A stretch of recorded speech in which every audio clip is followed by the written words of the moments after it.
Hi, magandang araw po muli sa inyong lahat for our first reading for the day today. Kamusta po kayong lahat? I hope napanood nyo na po yung na-upload ko kahapon na third reading.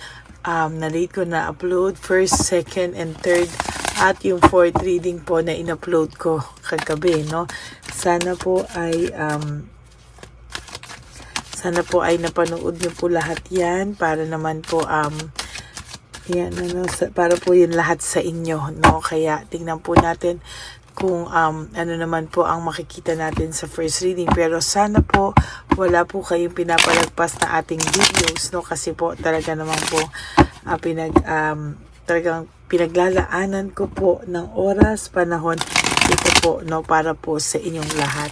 Kahit talagang medyo hindi po maganda yung pakiramdam ko, tatayo po talaga ako para po sa inyong lahat, no? So, tignan naman po natin kung ano po ang makikita natin sa ating first reading of the day. Balasahin muna po natin dahil ginamit ko rin po ito kahapon sa fourth reading of the day, no? Kaya balasahin po natin ng mabuti, no? Para hindi niyo po isipin na yun at din ang nabunot natin. Okay.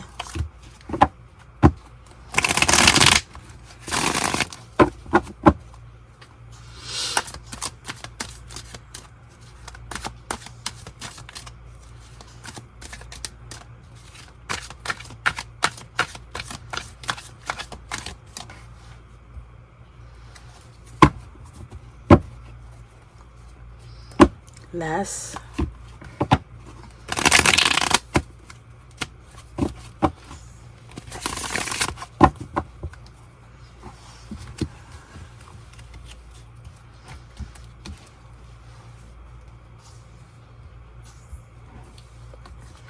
One, two, three, four,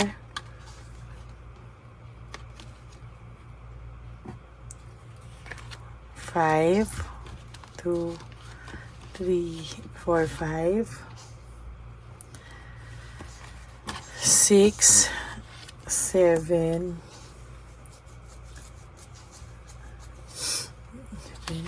8,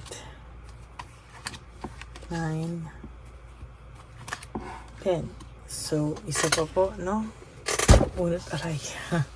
Bunot pa po tayo. Antok pa po. Bunot pa po tayo ng isang set. 11, 12, 13, 14,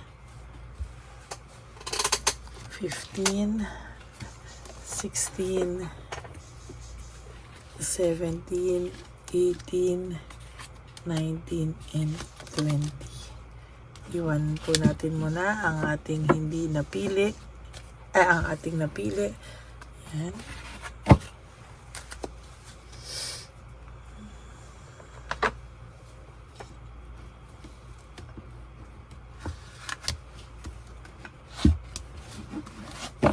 At buksan muna po natin ang ating kandila.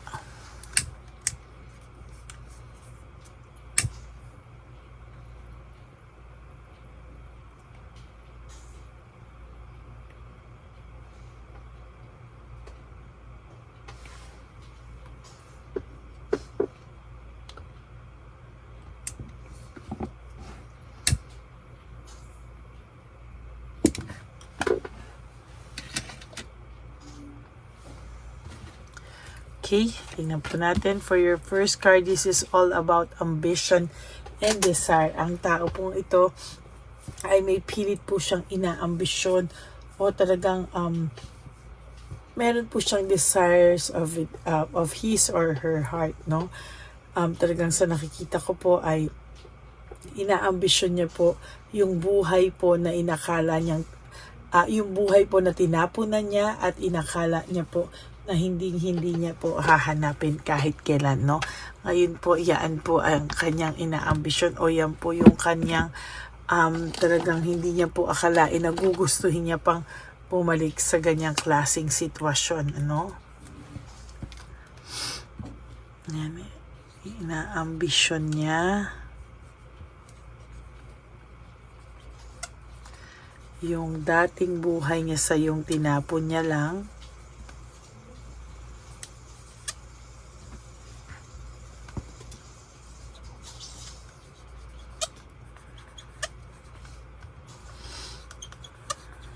Na tinapon niya lang.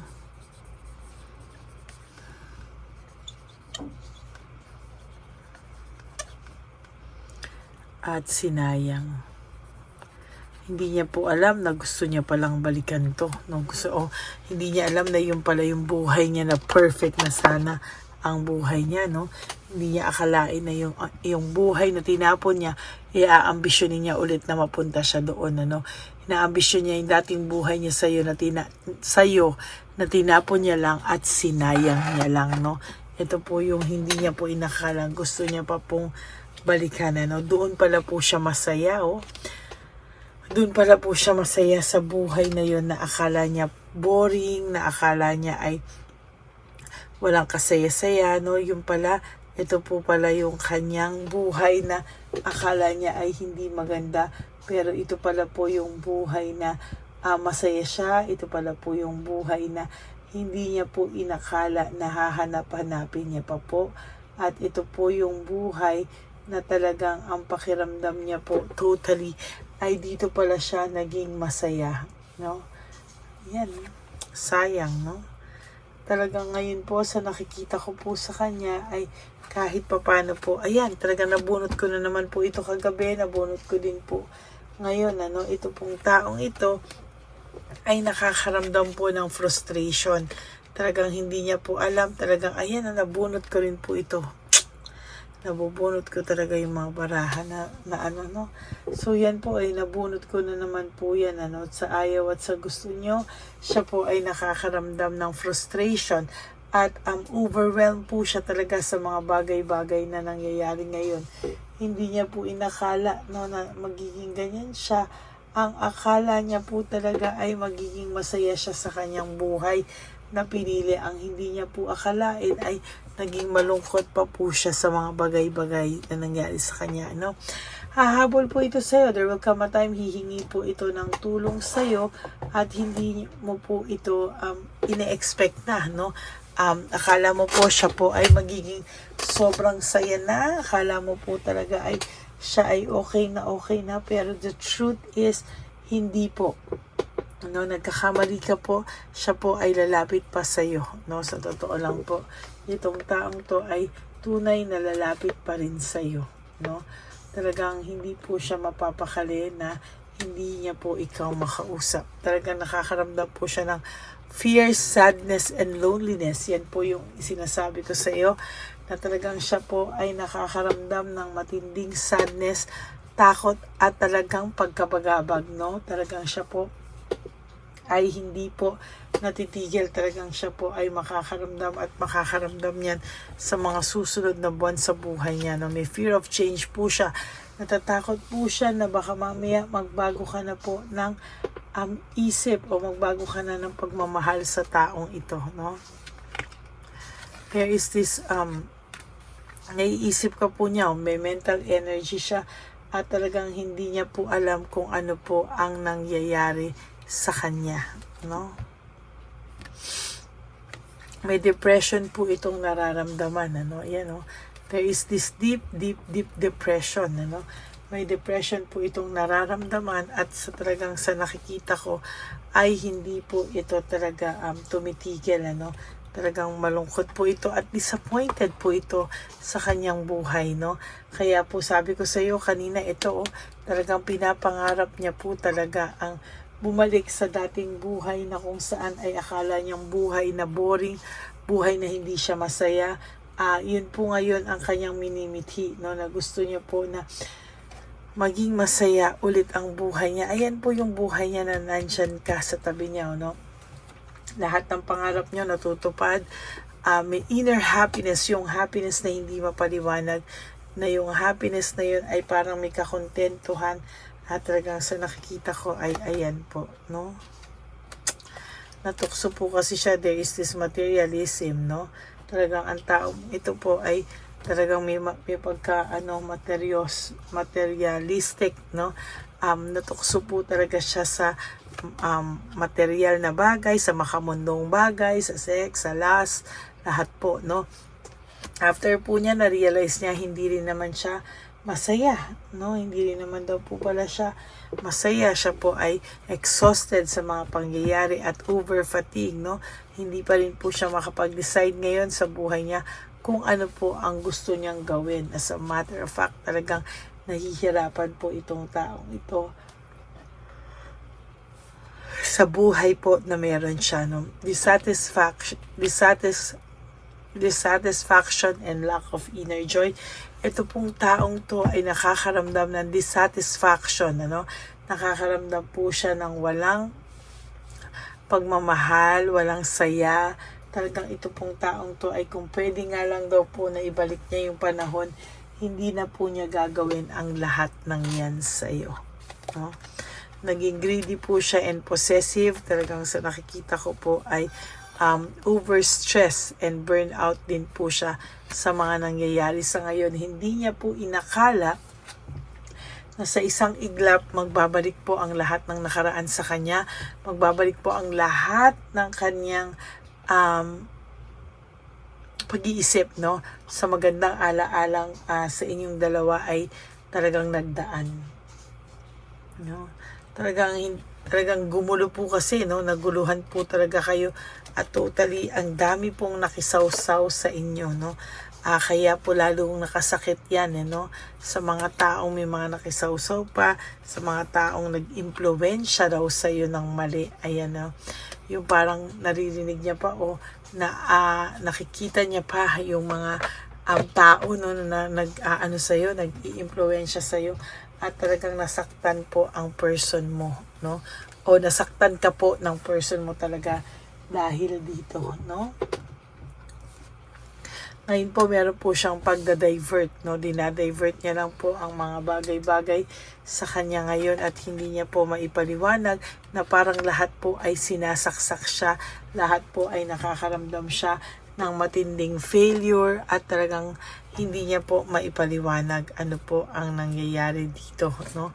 Sabi ko nga po sa inyo, stress and burnout po ang kalaban niya, no? Talagang siya po ay hindi po matigil-tigil sa pag-iisip na to, no? Meron po siyang emptiness and emotional loss, no, na nararamdaman sa inyong paghihiwalay, no? Talagang burnout po ito at talaga pong stress na stress itong taong to. Kaya po sinasabi ko sa inyo, no, hanggang hindi po ito tumitigil sa mga pagmamataas niya at hanggang hindi niya po yan tinatanggap, no, talaga pong siya ay makakaramdam ng matinding frustration.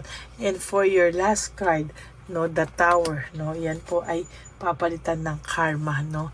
Talagang sabi ko nga po sa iyo, talagang ngayon niya po hinahanap yung buhay na tinapon niya na, yung buhay na akala niyang hindi siya masaya, yung buhay na pakiramdam niya ay boring, no? At yung buhay na akala niya hindi na po niya babalikan pa, no? Pero yan po ang lahat ng nakikita natin at yan po ang inyong first reading. First reading of the day. Pasensya na po kayo, antok pa talaga ako, pero kailangan ko pong bumangon para magbigay ng mensahe sa inyong lahat kasi ito po talaga yung oras na kailangan magbigay na ako ng first reading of the day. Okay? For those of you na naka-resonate po, can you please give me a like and comment down below and please click the bell para lagi po kayong updated sa ating mga latest videos, no? Ganon din po for those of you who would like to give me who would like to have a private reading with me, you can message me po at Ladyly Elena, that's Ladyly Elena, nasa dulo po yan ng ating video. Diyan nyo lang po ako makukontak. That is my only official and legit FB account. Ganon din po, no, nilabas ko rin po dyan ang fake account ng Lady Elena na kung saan ito po ay nanghahack, ito po ay nagpapanggap, no, na ako ay siya, no? Kaya mag-ingat po kayo sa scammer na yan at talagang hindi nyo po alam na pwede pala kayo ma-hack at pati mga contacts nyo ay ma-hack. So, yun po ang nakikita ko. Kaya ingat-ingat po kayo sa scammer. And to all my ever faithful, loyal, solid na Lady Alina family, I love you all from the bottom of my heart. At please do not skip ads. Tulong nyo na po yan sa ating channel. Maraming salamat po sa inyong lahat. And for those of you po no, na who would like to give me a super thanks for this video, I would really appreciate it from the bottom of my heart.